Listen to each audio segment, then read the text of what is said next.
Today's February 15th, and here in my kitchen garden, things are still a little bit messy, but I'm getting ready to make some potting mix. I'm going to use a method that Gary Pilarchik teaches over at the Rusted Garden Homestead on YouTube and in his book.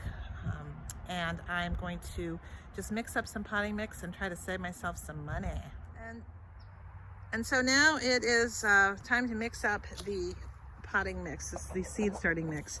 I have a very old bag of peat moss that's been sitting out. So one of the things I'm going to do with that ultimately when I get all this mixed together is I'm going to pour boiling water into it and hopefully kill off any little bugs or things that are in there and keep it from being a problem.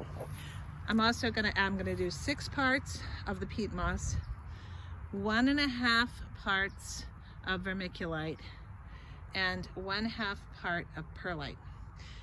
Or yes, that's what I'm going to do for this first batch. Okay, so for the starting mix, I have put in 3 parts of the peat moss. Now I'm going to put in Coconut Coir, and that's going to be 3 parts of the Coconut Coir. So 3 parts Coconut Coir. 1, 2,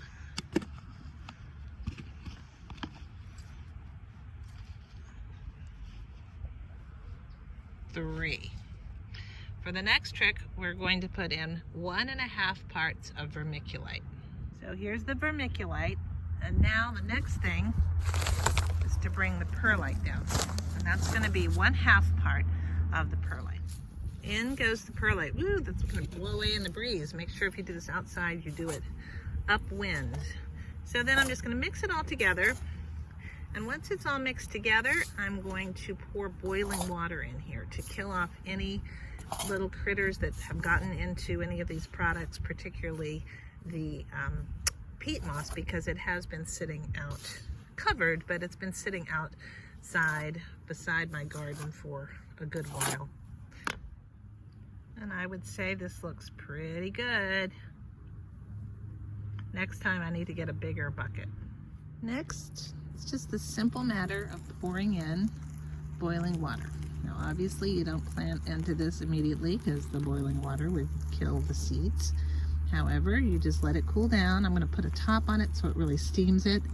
I'm going to mix it up first to make sure I have enough boiling water in here to kill any bugs that decided to stay in that peat moss or get in there.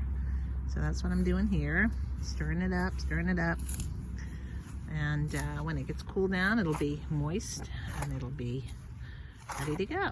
So I'll put the aluminum foil top sealed over the top of this, and then I'll just let it sit and let it cook any bug eggs or anything like that, any impurities that you don't want propagating inside your house.